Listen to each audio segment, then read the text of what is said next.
Kelsey, let me know when you're recording, and we'll be good to go.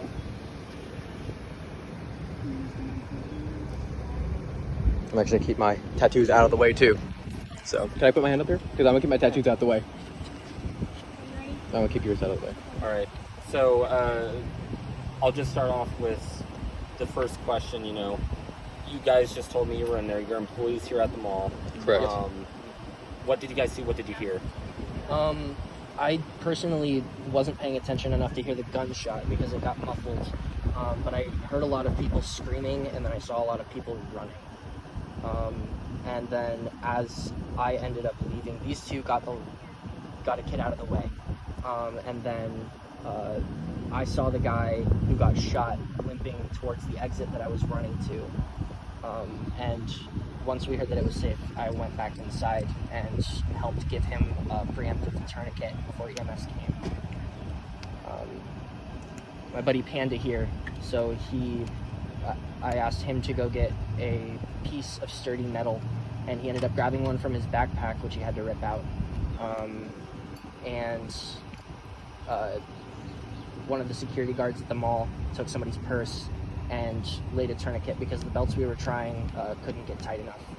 And then he got the piece of metal, Panda did, and we ended up being able to tighten the tourniquet until EMS arrived and took over from there, so the guy didn't bleed out. My goodness. First of all, thank goodness that you did that, because I can only imagine when you first. I'm assuming you heard the gunshots. We actually did not hear You guys didn't anything. hear the gunshots. It was No. masks. It wasn't until everyone started running. Yeah, we didn't know It was anything until yeah. people started running It was around. across the fabric store, so I'm assuming the sound waves kind of got caught up in there. Knowing how hollow everything is, and then all gone. So, did this gentleman walk into the store you guys were in? No, he didn't. We worked very close to where the shooting happened. And he had one or two people, I can't remember exactly, I think it was two people. Yeah, It was two people. helping him. Two people holding him, and they carried him to a bench, like right next to the exit where we came out, which was right in front of our place. Yeah, it was essentially right in front of our place. Yeah. Yeah. So And I'll ask you guys as well. What was going through your mind? Pretty much just get everybody out, get the kids safe. Was my goal. So, while it happened, there was a mom with her kid, and I saw the mom's face, and it was just sheer panic and fear. And I knew at that moment, I didn't know what was going on. I saw people running in her face, so I knew immediately something was wrong. We needed to get the kid down. So that was my first reaction. And then, I noticed somebody was bleeding and coming out. So yeah, that's when they ran in and did their thing. And, I had to go back in and grab all of our stuff and close up and, tons of cops and stuff. So it was definitely an adrenaline rush, and it was very scary to be around, but I'm glad everyone here is okay, and my coworkers are safe, Same as well. Yeah, We're all I'm family. glad you guys are okay and you're not, too damaged, because that's very scary, especially with me training you today. That's very crazy for me. So I'm glad you guys are okay, and especially my friend over here. Yeah, I'm assuming. So, is this your first day? Is this Second, third day. So, Second day. talk about one hell of a second day. Obviously seeing this happen. What was just going through your mind? Well, most of the ways, things were just going through my mind was just get everybody safe. Because stuff like this really does not bug me too much, because when you grow up in predicaments, you kind of learn what to do. It's a flight or fight, and then my instinct was just to fight, to make sure everybody was out safe and together.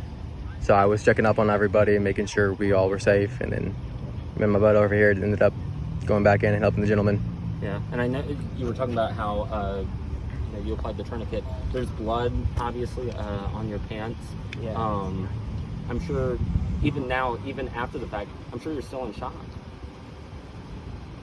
I've been making this little thing, just this little statement to my Okay. friends over this entire thing. I'm a little bit too dissociated to be traumatized, but I don't know. Personally, I feel like I've seen enough injuries just having family who are farming and stuff, Mm-hmm. the blood and stuff doesn't faze me at this point. But it's just that it happens so close to home, like so close to just like Where we're at Or every technically day. our safe and place. The fact that it was a shooting, Like, this is a kid's place we're right This is next like- to, you know? And Yeah. for that to happen, you know, that it's, happened right across from just like a place where a bunch of kids go to have fun. yeah, like, And yeah. It's definitely not gonna feel the same for a while, to that's say the least. messed up. Yeah, I've had kids Honestly. crying to me about how much they love our place and how much they you know, like, this place is their place, you know? And you wouldn't think that for a mall, like, entertainment center, but for real, it's some people's, like, home base. And so for that to happen so close to us, I feel like that was crazy. But, yeah, I'm glad for your guys' experience because, you know, What would you say to the person who is responsible for this? get yourself together, man. I hope that, you know, you find what you're looking for in life and that, you know, you can build yourself up from here because I know you got some reactions and some heat in you. So maybe just find some help to get that heat taken care of. You know, you don't want to spend your life doing that kind of thing. It doesn't end well. So hopefully you can find some help. Personally, just like if you're gonna have beef with somebody and you're gonna do something really stupid, don't do it in a place with kids Exactly. because that's gross. That's disgusting behavior. I understand human beings are violent creatures by nature in a lot of scenarios, but to threaten the innocent kids and just like traumatize the I'm trying not to curse right now because it's really really hard, but to threaten Threaten the safety those of the people, youngins. threaten the safety of the youngins, threaten the innocence Just of the people youngins, who and have nothing throw to do that with much the fear situation. into their minds. That's messed up. Leave that away from the kids at the very least, because that's screwed up.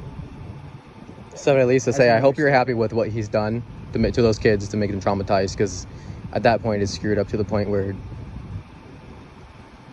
yeah, just Yeah, I mean the no. kid was bawling her eyes out when we took Yeah. her down, and the mom's face, you know, I'm gonna like you could see the that distress. face. Like every time I'm at my workplace, I'm gonna like It's definitely gonna be harder to sleep. recognize that face from anyone now. Like that's Exactly. heated into me now. So, you know, I wish I didn't have to experience that and get that built into my brain, but you know, things happen. We're in Fort Wayne. Stuff happens in Fort Wayne all the time, so it's, you know, we had an occurrence last year where someone dropped a gun in the mall, you know, so this was just one step further, you know. One final question before I let you guys go. Does this make you scared to come to work the next time that you come into this building?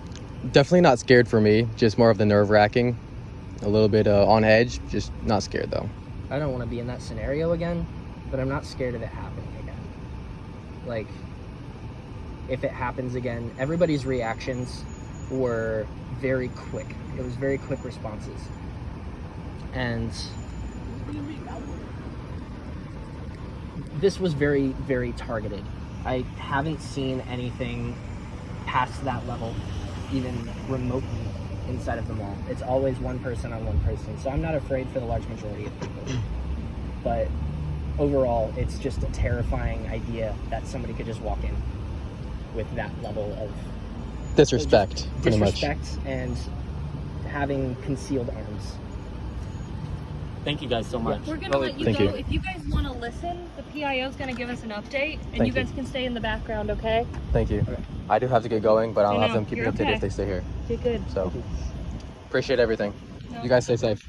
I survived the Paris attack, so